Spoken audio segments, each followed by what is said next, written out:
우리 교회에 대전 도성에서 알아주는 선교 축구단이 있는 관계로 가끔씩 설교하면서 축구에 관련지어서 이제 설명드릴 때가 있습니다. 오늘도 첫 시작을 축구 선수에 관해서 설명하면서 시작하겠습니다. 감독들이 가장 훌륭하게 보는 선수는 어떤 선수냐 하면 자기가 공을 잡았을 때 상대방 수비수들을 대명을 그냥 드리블로 치면서 다 제껴서 골이 넣는 선수를 감독들이 선호하느냐? 안 그래요. 그런 경우는 1년에 한 번 있을까? 아니면 몇 년에 한 번 있을까? 혹은 선수 생활하면서 평생에 한 번 있을까 합니다.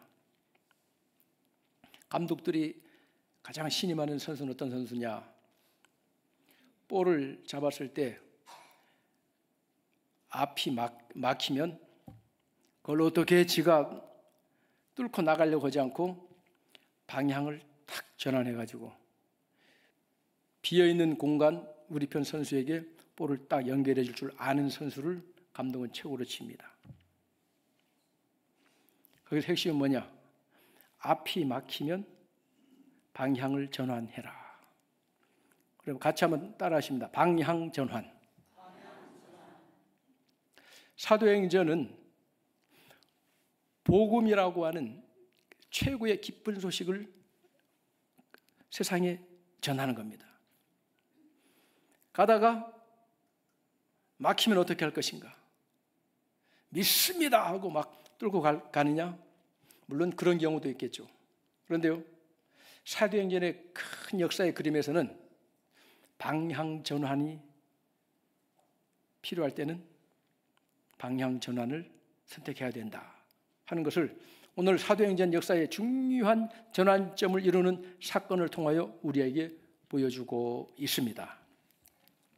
바울 사도는 바나바와 함께 1차 선교여행을 은혜 가운데 잘 마쳤고, 그리고 다시 2차 선교여행을 출발하는 시점에 마가를 데리고 가느냐 아니면 두고 가느냐 하는 문제로 의견을 대립한 끝에 바나바는 마가를 데리고 구브로로 가고, 바울은 새로운 선교팀으로 합류한 실라를 데리고 2차 선교여행을 출발합니다. 거기에서부터 이야기가 시작되고 있어요. 자, 지도 한번 보겠습니다. 안디옥, 수리아에 있는 안디옥이 바로 이방인의 선교를 위하여 선교사를 파송했던 교회입니다. 저기에서 출발하는 거죠. 화살표 방향으로 시작하는데 1차 선교여행은 배로 출발해서 구브로 섬을 거쳐 육지로 대륙으로 상륙했는데 2차 선교여행은 그 역순서로 육로로 가게 됩니다. 그래서 더베에 도착하고 그리고 루스드라에 도착합니다. 루스드라는 1차 선교여행 때 바울이 유대인들에 의해서 돌에 맞아 사실상 죽은 것과 같은 상황이 되었을 때 하나님이 다시 살려주신 그런 곳이에요. 저 루스드라에서 아버지는 헬라인, 어머니는 유대인 사이에서 태어난 디모데로가는 젊은 청년을 새로운 선교팀원으로 합류하게 됩니다. 이 디모데는 인근 지역의 소문이 자자한 청년, 신실한 믿음의 청년이었습니다. 그가 1차 선교여행 때 바울의 전한 복음을 듣고 그 온 가족이 다 복음화되었죠. 특히 그 어머니와 외조모를 통하여 어릴 때부터 하나님 말씀을 잘 배워가지고 예수가 그리스도라고 한 복음을 들었을 때 그는 지체 없이 주님을 영접하였고 2차 선교여행에 바울과 함께 합류하게 됐습니다. 이거를 보면 바울 사도와 바나바가 헤어진 것은 각자의 선교적 자기에게 주어진 사명을 위하여 헤어진 것이지 싸워서 서로 미워하면서 헤어진 건 아니었다. 왜냐? 그 후에 결과를 보면 알 수가 있는 거예요. 좋은 선교의 동역자들을 하나님께서 때에 맞게 예비해 주고 있었다는 것을 우리가 알 수가 있습니다. 그래서 1차 선교행했던 지역을 다니면서 예루살렘 교회에서 제1회 공유회를 통하여 이방인들에게는 율법의 짐을 지우지 말라, 할례를 받아야 된다든가, 모세 율법의 그 어떤 음식 규례라든가 이런 정결 의식 같은 것, 어떤 절기와 같은 이런 것들을 이방인들에게 그 무거운 짐을 지워선 안 된다. 구원은 오직 예수 그리스도 십자가 대속의 보혈의 공로를 믿고 예수를 나의 구주로 믿고 영접함으로 받는 것이다. 믿음으로 족하다. 할렐루야. 그래서 이방인들의 지역에 있는 교회들이 더 힘을 얻은 거예요. 그리고 5절에 다 함께 보겠습니다. 오늘 함께 읽은 5절, 16장 5절. 이에 여러 교회가 믿음이 더 굳건해지고 수가 날마다 늘어가니라. 다시 지도. 이처럼 1차 선교행했던 지역을 다니면서 교회들을 더 굳건하게 하고 그 결과 믿는 자가 더 많아졌습니다. 그래서 바울, 실라, 디모데 이 선교팀은 선교의 행선지를 어디를 향하려고 했냐면 저 에베소 쪽으로 향하려고 그랬습니다. 에베소 지역 방향으로는 서북쪽입니다. 서남쪽. 남쪽 방향 에베소 지역, 그 지역 아시아 지역이라 하죠. 그 지역으로 방향을 잡고 선교를 가려고 하는데 의외의 장벽이 나타났습니다. 이 길을 막는 일이 생겼습니다. 누가 막았을까요? 6절 다음 읽겠습니다. 성령이 아시아에서 말씀을 전하지 못하게 하시거늘 그들이 부르기아와 갈라디아 땅으로 다녀가. 누가 막았습니까? 성령이 막으신 거예요. 바울이 어디 무슨 하나님의 영광을 가리우는 어떤 계획을 해가지고 그 일을 이루기 위해 가지고 가는 길도 아닌데 복음으로서 생명 살리는 바울에게 주어진 그 사명을 이루기 위해서 그 복음을 전하기 위하여 저 에베소 지역으로 가려고 그러는데 성령이 막으셨다는 거예요. 성령이. 바울이니까 성령이 막은 줄 아는 겁니다. 항상 성령의 음성에 예민하게 반응하고 늘 깨어 기도하였기 때문에 성령께서 막으시는구나 하고 탁 깨닫게 된 거예요. 안 그러면 막힌다. 그만두자. 포기할 수도 있겠죠.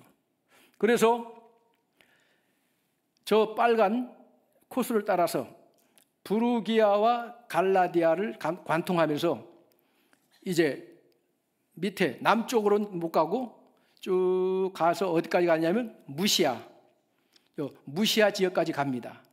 거기에 도착해서 이제 바울 선교팀은 어디를 향하여 복음을 전하러 가려고 시도했느냐면 비두니아는 북쪽 지역입니다. 북쪽인 비두니아 쪽을 향하여 선교 여행을 그쪽으로 가려고 무진 애를 썼습니다. 애를 썼는데 7절 다 함께 읽습니다. 무시아 앞에 이르러 비두니아로 가고자 애쓰되 예수의 영이 허락하지 아니하시는지라. 또 막혔어요. 누가 막았습니까? 예수의 영이 막으셨대요. 세상에 이런 일이 다 있습니까? 주님의 일을 하는데 주님이 막으시다니. 예수의 영이 막았어요.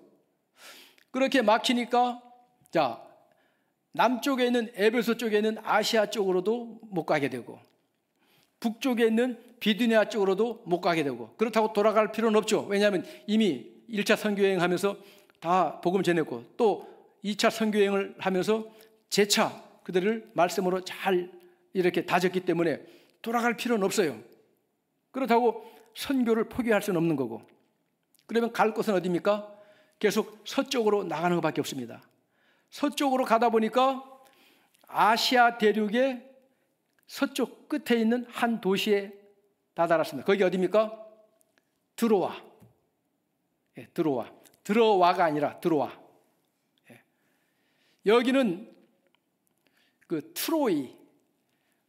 트로이의 목마른 이야기 들어봤죠? 그 일리아드와 오디세이라고 하는 호머의 그 고대 대서사시. 옛날에는 신들의 전쟁을 대리하는 국가 간 전쟁 그렇게 묘사하는 그런 대서사시 그 신화 이야기인데, 그 그리스의 마게도냐의 그 그리스가 드로아를 함락하기 위해서 공격을 하는데 안 열려요. 성문이 약 10년 정도 그렇게 하다가 그리스 군대가 드로아의 해변가에 큰 목마를 하나 세워놓고 가버려요. 그 다음 화면 한번 보실까요? 네. 그리고는 그들도 배를 타고 다 철수해버리는 겁니다. 드로아 성대에서 망대를 보던 군인들이 보니까 왜 큰 목마 하나 세워놓고는 이 군대는 다 철수해버렸네. 이들이 드디어 포기하고 떠나갔구나. 그래가지고 전리품 삼아서 저 목마를 성 안으로 끌고 들어갑니다. 저 속에는 특공대 약 30명이 그 안에 숨겨져 있어요. 그걸 모르는 거죠. 들어갔어요. 그리고는 잔치가 열렸습니다. 야, 드디어 그리스 군대가 완전히 퇴각했다. 우리 발 보고 자게 생겼다. 그리고는 그날 밤 부어라 마셔라 하면서 축제가 열렸습니다. 살그머니 목마에서 특공대가 나와가지고 그 트로이 성의 대문을 활짝 열어 제낍니다. 그리고 성에 불을 지릅니다. 퇴각하는 척하면서 어느 섬 뒤에 이렇게 숨어서 기다리던 그리스 군대가 출격해가지고 트로이 성을 함락한 이야기에 등장하는 트로이의 목마 아닙니까? 그 트로이, 바로 그 드로아 거기에요. 저기는 오도 와도 못하는 서쪽 끝자락입니다. 거기에서 밤에 환상을 보게 돼요. 9절 다 함께 읽습니다. 밤에 환상이 바울에게 보이니 마게도냐 사람 하나가 서서 그에게 청하여 이르되 마게도냐로 건너와서 우리를 도우라 하거늘. 꿈이 아닙니다. 밤중에 꿈을 꾼 게 아니라 환상이에요. 환상과 꿈은 다른 겁니다. 바울의 입장에서는, 바울의 선교팀의 입장에서는 정말 밤이었어요. 깜깜하게 막연합니다. 이거 어떻게 해야 되나.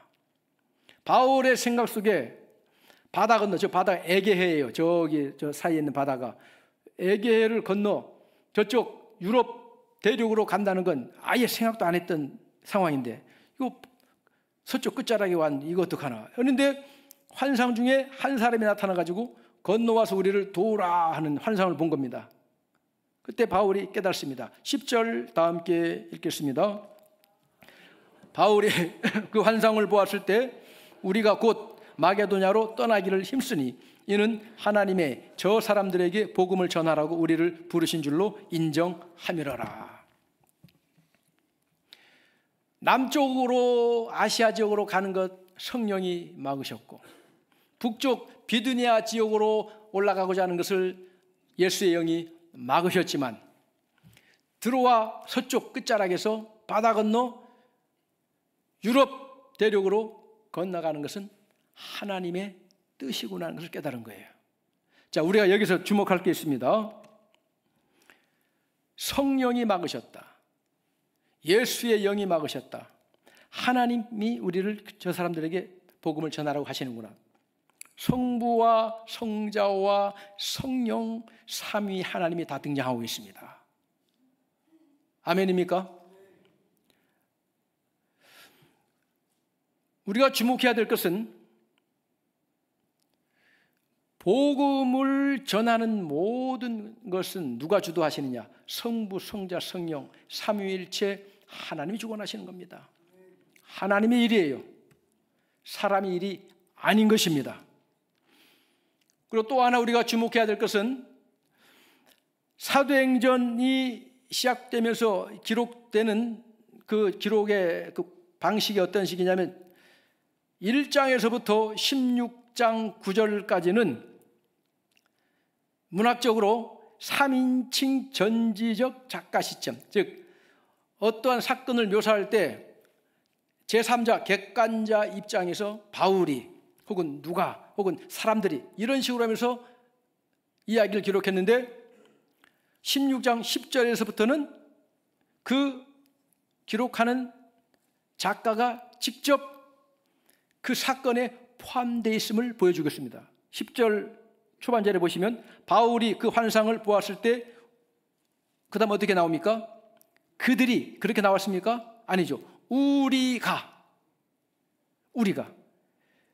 이 사도행전을 기록하고 있는 작가 자신이 직접 이 시점에서는 자신도 그 사건 속에 함께 포함되어 있었음을 나타내고 있는 것입니다.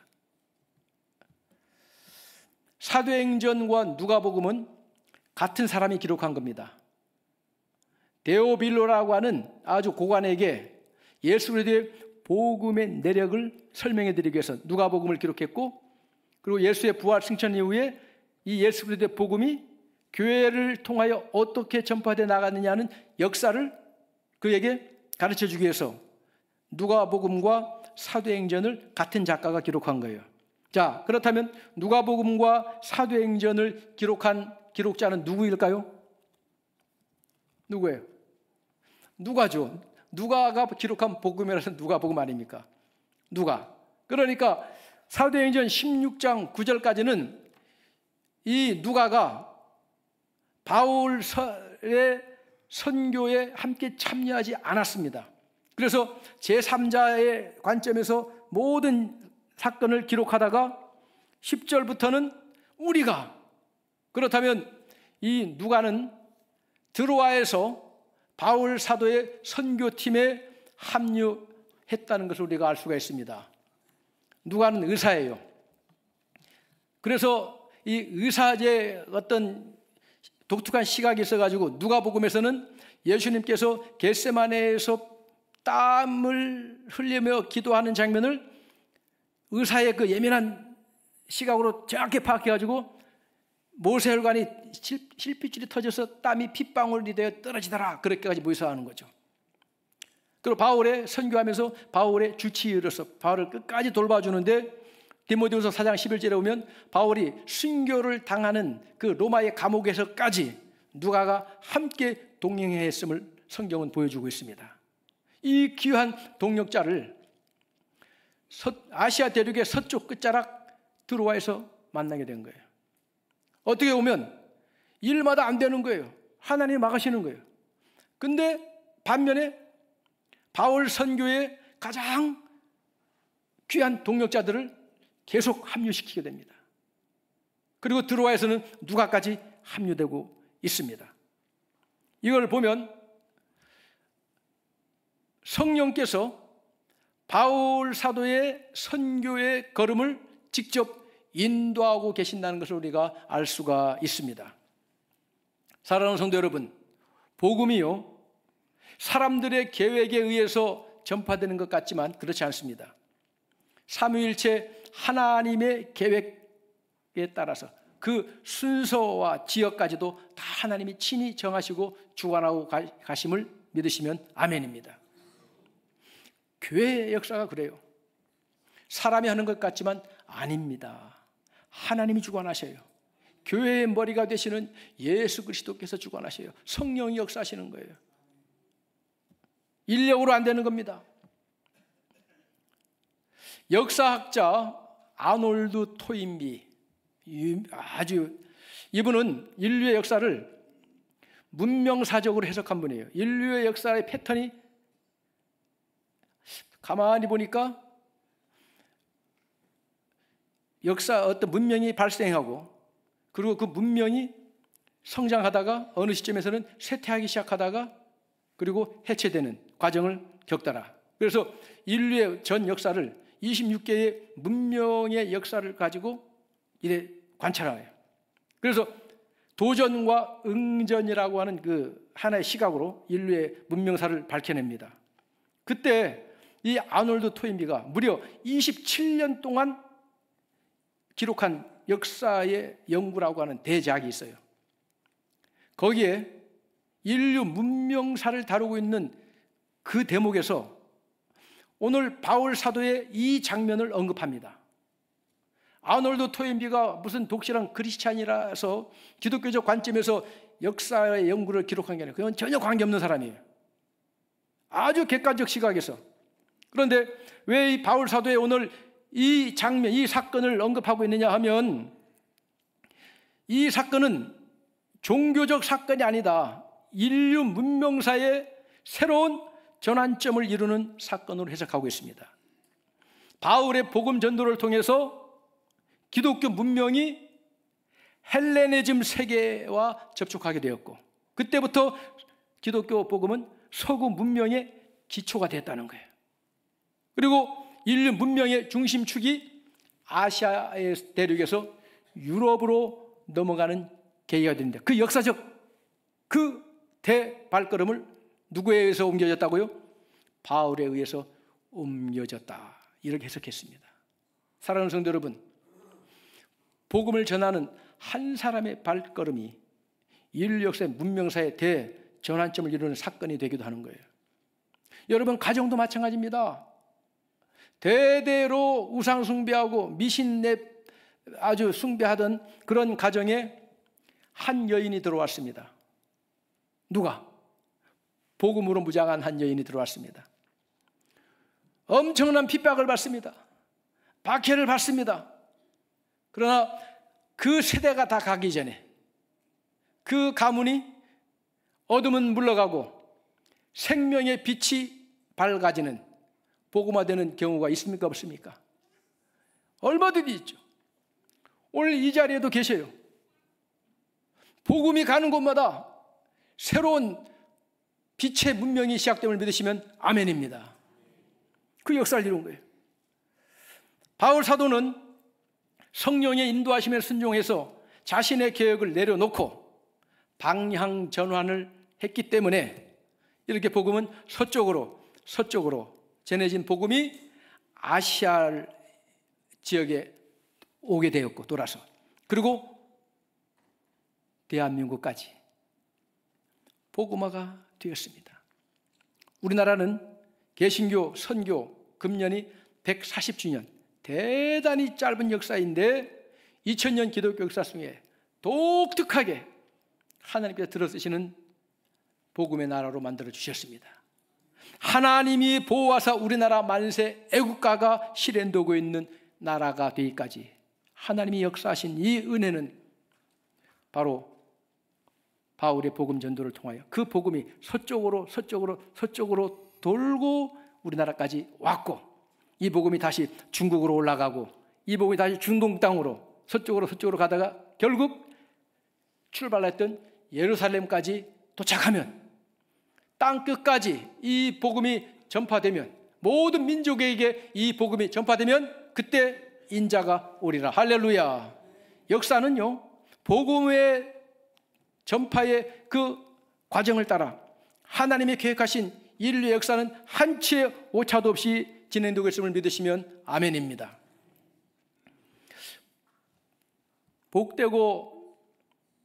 복된 승리의 삶을 산 사람들은 내 인생은 내가 계획한 대로 내 뜻대로 되었습니다라고 고백하는 사람은 단 한 명도 없습니다. 성공한 사람들일수록 자기가 전혀 계획하지도 않았던 길을 가게 되었고, 그리고 일이 잘 되는가 싶으면 와장창 무너지는 걸 경험하였고, 수많은 실패와 같이 보이는 난관들을 접하면 그런 과정을 겪고 오늘날 여기까지 왔습니다라고 고백하는 것이 대부분의 참된 성공자들의 자기의 간증인 것입니다. 성경에도 그러한 인물들이 많이 있죠. 대표적으로 요셉을 들 수가 있습니다. 요셉은 꿈의 사람이에요. 꿈꾸는 사람. 화면 내려도 됩니다. 꿈. 하나님께서 그에게 꿈을 보여주셨습니다. 온 가족이, 부모를 비롯한 온 가족, 그의 모든 형님들이 요셉 앞에 엎드려 절하는 꿈을 보여주신 거예요. 요셉은 그 꿈은 하나님이 주신 꿈이기 때문에 부푼 가슴을 안고, 야, 이제 이 꿈이 아름답게 이루어지겠구나 라고 기대를 가지고 있는데, 어느 날 형님들이 그 요셉을 애굽의 노예로 팔아버렸지 않습니까? 꿈은 깨어지고 말았습니다. 깨어진 거죠. 그러나 구사일생으로 애굽으로 가는 그 캐러반, 그 대상인들에게 팔리죠. 그래서 노예로 갑니다. 그리고 거기서도 요셉은 하나님을 믿는 믿음으로 충실을 다해가지고 그 애굽의 시위대장 보디발의 가정의 총무가 돼요. 아, 꿈은 이렇게 이루어지는가 보구나 했는데, 어느 날 그 주인 내 아내를 강제로 욕보이려고 했다는 그런 누명을 쓰고 감옥에 갇히게 됩니다. 떨어질 대로 떨어졌어요. 꿈은 산상조각 났습니다. 하나님이 보여주신 꿈은 과연 개꿈이란 말인가 할 정도로 깜깜한 흑암의 깊은 밤속과 같은 감옥으로 그 기막힌 그런 누명을 죄를 뒤집어 쓰고 감옥 속에 갇혔는데, 어느 날 바로 왕이 호출을 합니다. 네가 요셉이냐? 예. 네가 꿈을 해석을 잘한다면서? 예. 제가 해석하는 것이 아니라 하나님께서 주시는 지혜로 해석하고 있습니다. 내가 꾼 꿈을 해석해 보아라. 정확하게 해석했습니다. 그날부로 바로 왕이 자기의 인장반지를 빼어 요셉의 손가락에 끼워주면서 이 자리만 빼고는 네가 애굽에서 가장 최고의 다스리는 자다. 하루아침에 총리가 되고 꿈대로 형님들이 그 앞에 와서 엎드리는 장면이 펼쳐집니다. 그때 요셉의 자기의 정체를 형님들에게 밝혔을 때 그 형제들은 이제 우리는 죽었구나. 13년 전에 울고불고 애원하는 동생 요셉을 애굽에 팔았는데 이 동생이 애굽의 총리가 될 줄은 누가 알았니? 이제 우리는 죽었구나 라고 사시나무 떨듯 서로 부들부들 떨고 있는데 애굽이 형제들에게 한 말씀이 있습니다. 창세기 45장 8절 다 함께 읽겠습니다. 그런즉 나를 이리로 보내니는 당신들이 아니요 하나님이시라. 하나님이 나를 바로에게 아버지로 삼으시고 그 온 집의 주로 삼으시며 애굽의 온 땅의 통치자로 삼으셨나이다. 아멘. 요셉을 애굽으로 보낸 사람은 누구라고요? 하나님.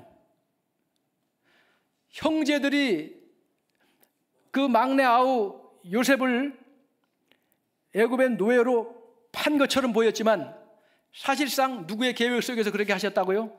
하나님이 하신 일이라는 거예요. 하나님이 하신 일이라는 거예요. 요셉이 그걸 고백하는 겁니다. 사랑하는 성도 여러분, 때때로 우리가 가는 길을 주님의 손길로 막으실 때가 있습니다. 아, 이거 하나님이 막으시는구나 라고 깨달음이 와요. 그러나 하나님께서는 요셉의 인생길을, 그 꿈을 막으신 적은 없습니다. 하나님은 막는 것처럼, 그 꿈이 산상조각 나는 것처럼 보이는 그 과정 속에서 하나님이 계획하신 하나님의 꿈을 완벽하게 이루어 가셨다는 것입니다. 만일 우리들의 삶 속에 하나님께서 그건 아니다, 그 길은 아니다 라고 막으시는 때가 닥칠 겁니다. 아니, 내가 한 계획이 어떤 죄악된 계획도 아니고 다 하나님의 영광을 위해서 하고자 하는 일인데 왜 막으시나?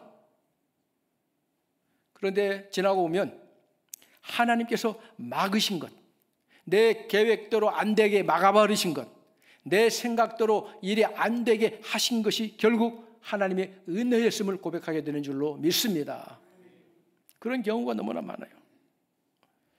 장밋빛으로 계획된 우리의 앞길이 막혔을 때, 어두운 절망의 밤이 찾아왔을 때, 그때 우리는 어떻게 해야 됩니까?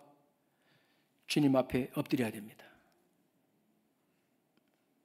나는 볼 수 없지만 하나님께서 열어놓은 길이 예배되어 있는 줄로 믿습니다. 나의 계획은 완벽한 것처럼 보이지만 그러나 하나님의 계획은 동이 서해에서 먼 것처럼 우리의 계획과는 전혀 다를 수가 있다는 것을 인정하시고, 막힐 때일수록 더욱 하나님을 신뢰하시고 하나님 앞에 귀를 기울이시기를 주님의 이름으로 축복합니다. 우리의 가는 길을 누가 아십니까? 주님만이 아시는 거예요. 한 치 앞도 모릅니다, 여러분. 인생은 한 치 앞도 모르는 거예요. 5분 앞에도 어떤 일이 생길지 모릅니다. 저는 가끔 그런 경험을 해요. 한 번은요, 수요일 날 예배 저녁에 나오는데 사택에서 교회 오는 길에 굴다리 이렇게 통과하는 길이 있습니다. 짧은 굴이에요. 거기를 막 빠져나오는데 이쪽 골목에서 보이지도 않아요. 갑자기 오토바이 하나가 그냥 확 나타나는 거예요. 제가 만약 그 조그만 그 터널을 엑셀을 밟으면서 속도를 좀 내서 통과했으면 그 오토바이와 속도 낸 제 차는 어떻게 됩니까? 그냥 와장창 부딪히는 거 아니겠습니까? 1초 앞도 모르는 거예요, 인생이요. 1초 앞도 모르는 거예요. 아이들이 건널목 건너편에 마중 나온 엄마를 보면서 학교 방과 후에 아이들이 엄마 하면서 기뻐서 뛰어가는데 정신줄 놓은 차가 핸드폰 보면서 운전하다가 와장창 하는 경우도 얼마나 많습니까? 그래서 학교 앞 30도로 30km 그 원망하지 마세요. 그런 일이 너무나 빌빌. 한순간 엄마가 보는 앞에서 엄마 하고 달려던 아이가 이 세상 사람 아닌 경우 1초 앞에도 모르는 거예요. 우리 인생을 아무리 장담해도 모르는 거예요. 누가 아십니까? 하나님만이 아시는 겁니다. 여러분, 장담하지 마세요. 내일 일을 자랑하지 마세요. 오늘 하루에도 무슨 일을 당할지 우리가 알 수 없기 때문인 것입니다. 그러므로 때로는 우리가 아무리 좋은 계획을 가지고 하나님의 영광을 위한 계획을 가지고 그 일이 잘 되다가 막히고 사람으로 인해 막히고 환경으로 인해 막히고 여러 가지 모양으로 막힐 때 좌절하지 마세요. 정말 우리가 가야 될 길을 하나님이 예배해 놓으셨기 때문인 줄로 믿습니다. 하나님은 우리의 계획보다 더 크고 영화로운 일들을 우리의 삶 속에서 한치 오차도 없이 이루어 가시는 겁니다.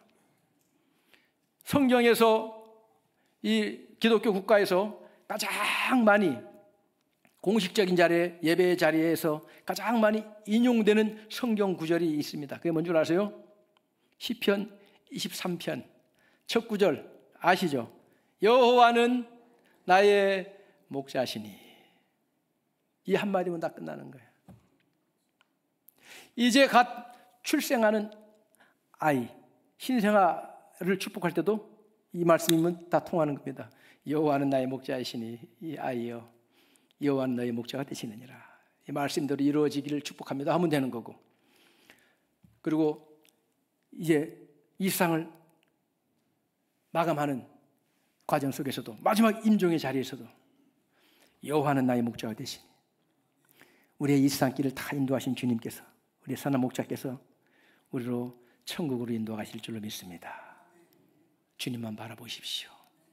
주님만 바라보십시오. 여호와는 우리의 목자가 되십니다. 우리가 사망의 음침한 골짜기를 지날지라도 해를 두려워하지 않을 것은 주께서 나와 함께 하심이라. 아멘입니까? 주님만 아시는 거예요. 하나님은 우리보다 완벽한 계획을 예비해 놓으시고, 우리가 하나님의 뜻에 맞게 가면 가만히 지켜보시다가 하나님의 계획한 것보다는 다른 길로 가면 그때는 이쪽으로 와라 혹은 막아주시고, 그렇게 하면서 합력하여 선을 이루어 가시는 줄로 믿습니다. 저는 예수 믿고 오늘 여기까지 오는 과정 속에서 저는 분명하게 고백할 수 있습니다. 주께서 인도하셨습니다. 제가 처음 예수 믿을 때도요, 저는 동네에 있는 큰 장로교회 가려고 마음먹었어요. 왜? 그때 그 교회가 우리 교회보다 조금 작지만 그때 하여튼 동네에서는 큰 교회였어요. 그걸 딱 쳐다보면서 여기 다녀야겠다. 왜냐? 사람들이 많으니까 누가 나 잡지 않는다. 저 뒷자리에 2층에 뒷자리에 앉았다가 예배 마치면 조용히 빠져나오고 그냥 자유롭게. 돌아가는 길에 옛날에는 교회 예배당 그 광고판 불 켜놨잖아요. 그래서 예배 시간 막 적어놨잖아요. 그래서 그 있길래 그 앞에 서가지고 교회 예배 시간은 언제나 되냐 이제 그걸 궁금해서 그걸 볼 요량으로 이렇게 읽어보다가 눈길이 그 교회 대문을 딱 향했어요. 보니까 지하교회예요. 지하로 들어가는 교회 통로가 입구 문이 철문이 이렇게 있어요. 조그만해요. 그런데 갑자기 제 마음속에서 좁은 문으로 들어가라, 그 글귀가 생각나요. 그거는 제가 성경의 말씀이 아니라 중학교 시절에 그 앙드레 지드의 좁은 문이라고 하는 소설책 거기에서 봤던 구절이에요.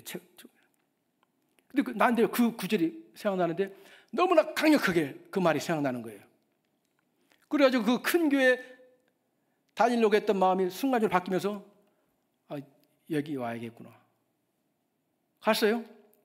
낮에는 못 가고 저녁 예배에 가게 됐습니다.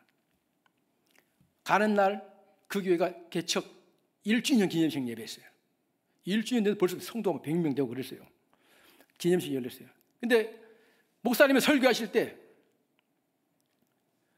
오늘 한 청년이 등록했습니다. 나는 그게 그날에 등록된 건지도 몰라. 이름이 뭡니까? 내가 막 받아 적더라만 그게 등록된 거래요. 한 청년이 등록했는데 오늘 등록한 청년 고향이 어딘 줄 아십니까? 그러니까 성도들이 알 게 뭐예요? 그 목사님이 하는 말씀이 제주도입니다. 그러니까 사람들이 와 하면서 장로교에서 웬만하게 예배 시간에 박수 그렇게 안 쳐요. 근데 막 박수 치는 거예요. 저는 속으로 아니 무슨 지역 사람 처음 만나 이 서울 전지에서 왜 그러냐.